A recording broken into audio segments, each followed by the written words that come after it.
Ụmụnne m na ụmụnna m elọta ọnọrọ na nwekwarechi nwanne ọnụ nwaanyị mba nnọọ awụchashiala nụmo eyi ụmụnne m nwanne anyị nwoke si m nwere akụkọ na gbotere ya ụmụ agbọbịa gbotokwara na ụmụnne mba ụwa ka ha were ntị nọrọ ihe mere na otu o shiri mee na m na-agụ ya ka uri mgbe niile na ihe ụwa wu nṅomi nṅomi nọ ihe mere onye ọzọ ka ndị ọzọ ji mụrụ akụ m si ọwụ otu o mere nna m gaa n'ihu ya sị m na yeshi na a very poor family ya warịchana warịa try ya mee ihe niile jishi ike akọga ishi mgbe m lee wayek pụta after elechara wayek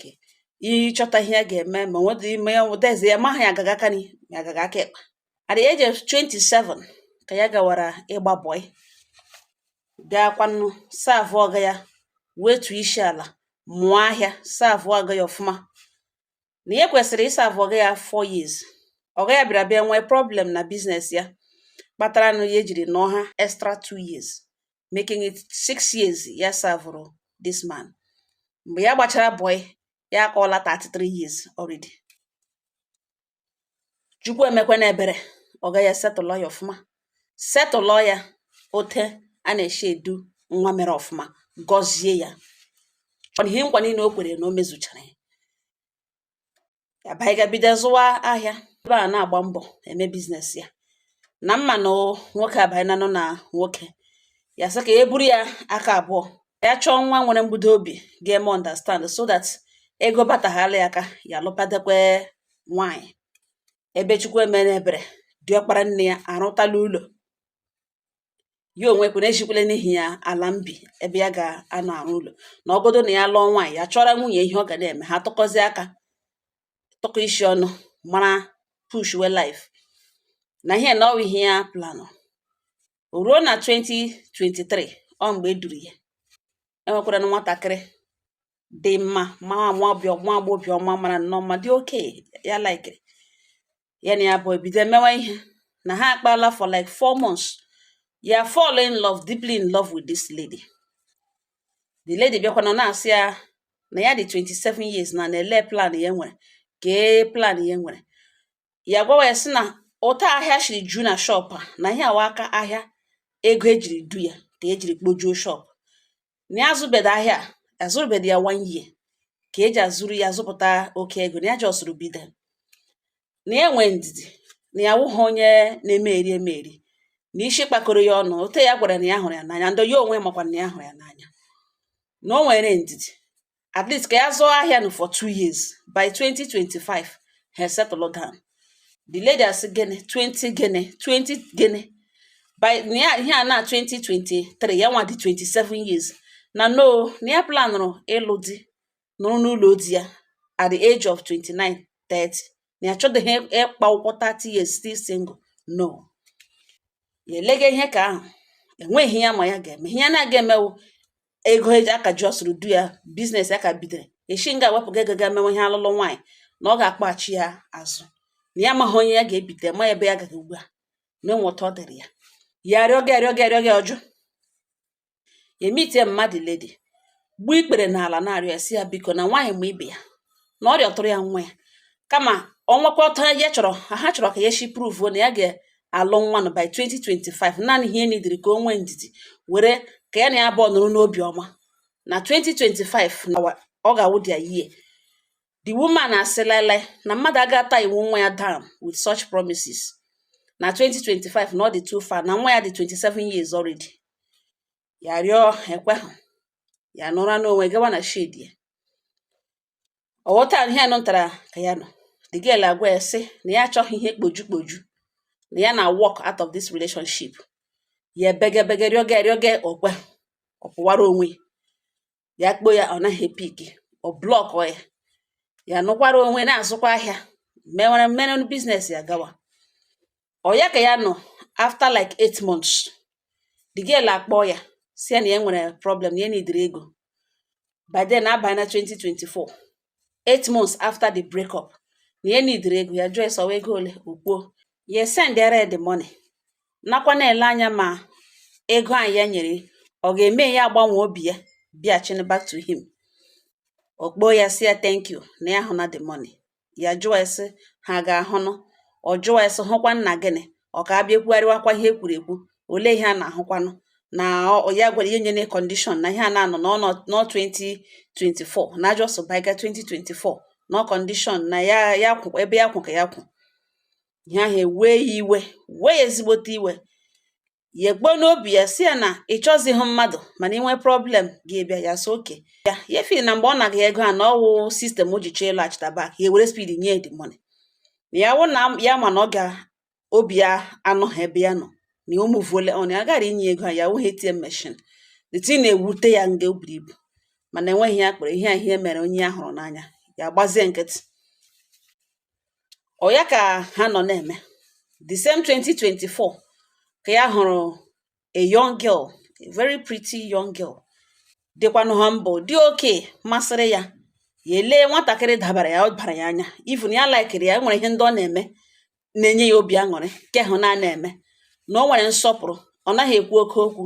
and ọ na-edozi ụlọ. Ihe ọ bụla i nyere ọ ga-amaneji. Mgbe ụfọdụ ya asa akwa nna ya na-eri enwe onye ya na ya abụọ na-eri ya ka ya manejite na ego o weta ga-eji eshofu not too much. Ya na-ele this lady, ya tara ya ele n'ụzọ niile na ya nwa azụrụ ya azụ. Ya sị Chineke ekele dịrị ekwe 2025 ya lụọ this one. Nọ ya ka na ya na this girl nọ. O weta aka 2024 December, ex ya nọ akpọwe na ya biko na ya nidiri ego. Ya jụọ esi na ọ nidi ego na ọ gaa na ATM machine were kaadị tige kaadị ebe ahụ tige pin ya na ATM ga-akwụ ya ụgwọ na ya wụghị ATM machine. Ọ sị na ekele ihe eji ekwuzi like this na ka eze ihe eji ekwu like this. Ya gwa ya sị na ke gịnị kwanụ ka enyi nwoke ka ọ ke gịnị. Ọ gwawa ya sị na ọ dị ka enwetala onye ọzọ. Ya sị mba na apịrị ya apị. Na that day ụmụ okorobịa bururu egbotowe n'elu tebụl na ọ mpa mụrụ ya bịara pịa ya gwa that na ma ọ wụ ya na enwekwala nwaanyị ọzọ ya ga-atụpụrụ ọnụ na ya shi na phone ya get out of here. Ya gbanyụọ phone na ntị. O sendịara ya meseji si ya biko na ya biko mepee WhatsApp ya na enweghị ihe ya ga-ahụ. Ya mepee WhatsApp ya. Ọ bụrụ na o sendịrị ya picture video mmanya bụ bed n'ụlọ ọgwụ na ya biko nyere ya aka na ya neediri help ya biko na deposit asịkwa mmanya eji ahụ akwanyere drip. Ya lee the video lee ya because ya eji akant nọmba ya ka nọ na phone ya. Ya jụọ ese ego lekwe ka dọkịta kpụga ahụ okwuo. Ya sendịara the money tụkwasịra ya na 50,000 naira. Gwa ese ya kpọghakwala nọmba ya again na ihe o sevuru nọmba ya ọkwa ihe bịa na ya ego ya na ihe jikọrọ ya na ya bụ no end ela. Ọ gwawa ese o end be na enweghị ga-emenata ka o end ya na ọ na mmanya gbakecha na ya na-alaghachita back na agreement ya na ya abụọ na ọsụ 25 na ọkwa na ihe mekwe ya kpọkwa ya n'ihe need something na ya na ihe ya na-ana ya ka eji prove ya na ya na ya abụọ ka nọkwa because onye nwaanyị na-ana ihe na ọ wee enyi ya nwoke. Ya gbanyụọ phone. Ọ ya ka bụrụ mmanya discharge enwe mgbe discharge mmanya ya mahụ ya bịa jụwakwa na ekpọkwana hụ mmanya jụọ ezele ụtọ ọ dị nke ahụ aga na December akwa the same December ya na enyi ya nwaanyị groove ga-ebi ihe na ya propose ole marriage gwa onye ka ahụ na next year ole month ọ ga-alike ka ya na ya abụọ lụọ. The girl agwa ya sị na ihe awụrụ echi birthday ya wụ June nọmba ya ga-alike ka ha mee ihe that birthday ya. Ya sị really ya sị okay ka e were na ya mere ya birthday na oruo that time oruo that day ha kwado that very day na ọ ga-adị special. N'ọwụ plan ya na this girl ha na-emekwana ha na-esedo okwu na ha mere onwe ha understand. The girl ele ya anya ọ mara na ihe ekwu ya elekwana the girl anya ma ihe feelings ya na-ekwu. Ha nụrụ n'obi ọma na ihe ha regazi na no ex ya. Enweta oshi nweta phone number this girl bido na-threaten ya bido na-akpọ ya na ya bịara bịa iri ebe ya na-arụ. The girl ajụọ ese welekwana ebe ọ rụrụ ma ọfọ ka ya na-eri na ọgwa ya ebe ọ rụrụ ya eriri na ya kpọghakwala nọmba ya again ya biko. Nwaanyị mba nnọọ mza this girl a continue ya kpọkwa ya kpọọ mmanya jụọ mmanya sị na ọkwa na December ka o bu bed n'ụlọ ọgwụ nwa ya nwaanyị akpọwe lekwe ego ya sendịrị ọsọ o ji elekọta ya na ya onwe ewu mma this lady common thank you ka ọ wụ na nwa ya agwaghị ya. Ọ bịazi ugbu a na-abịa disturb ndụ ya. Ọ wụ onye nọtara sị na ya ga-anọ 2025 na 2025 na ọ dịrị ya fa na ele ihe onye ga nsogbu kemgbe 2023 ọ hapụrụ ya ejibanye ya abụọ kpere naanị ihe mgbe ọ na-anaghị ego mgbe ọ na-enidere ego ka ọ na-akpọ ya na-enyekwana ya n'ihi na ya hụrụ ya n'anya betu ugbo ya ahụzighị ya n'anya ahụ na onye ọzọ ya na-alụ na ya gwa nwa ya nwaanyị ka ọ hapụga ọ pụọ ya n'ahụ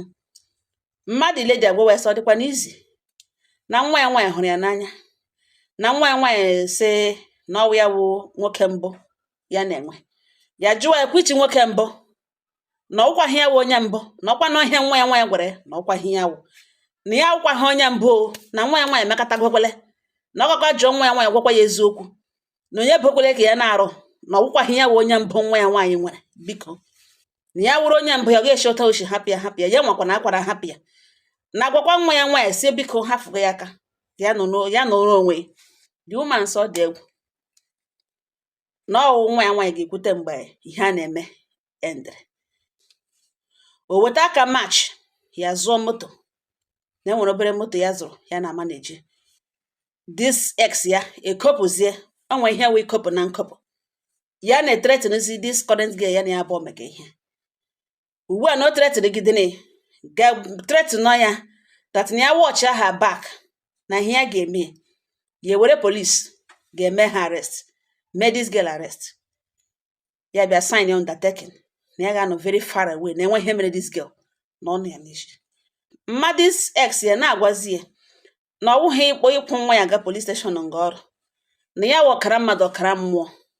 na nwa ya nwaanyị awụghị onye mmadụ ga-eme meotere ya mma denwe ya bere ya mma ya so oke na mgbe ọ pụtara nọ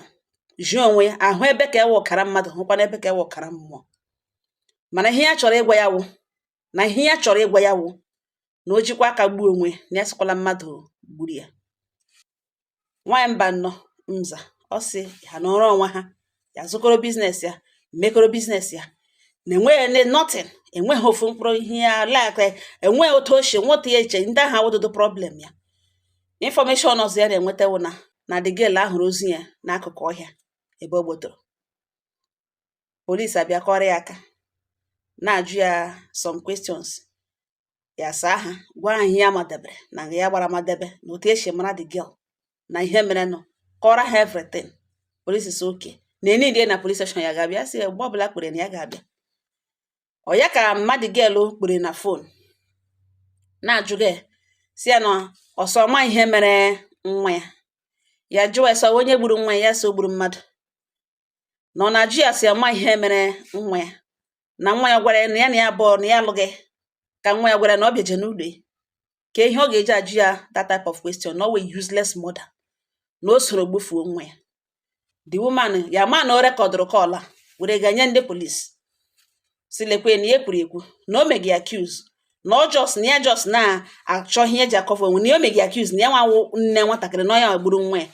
polisi ekewekwa egechasị enweghị ahụrụ na destin ahụrụ ebe enweghị any form of threat the woman sị na ya emekọtala ya na ya ga-emeki sure na ya gara ala ụmụ agbara ịgaga megwara ihe na o mere ya gwa ya sọ ọ gawagarukwa ebe ya jụkwa ogo na ka ya na ya abụọ nọ ya na ya abụọ ka nọ n'obi ọma na biznes agagakwa na ọfụma because enwe nke ya pa ugbu a na-agala nga close case agalaga lie the lady na m were egbotowara ụmụ agbọghọbịa mgbe ụfọdụ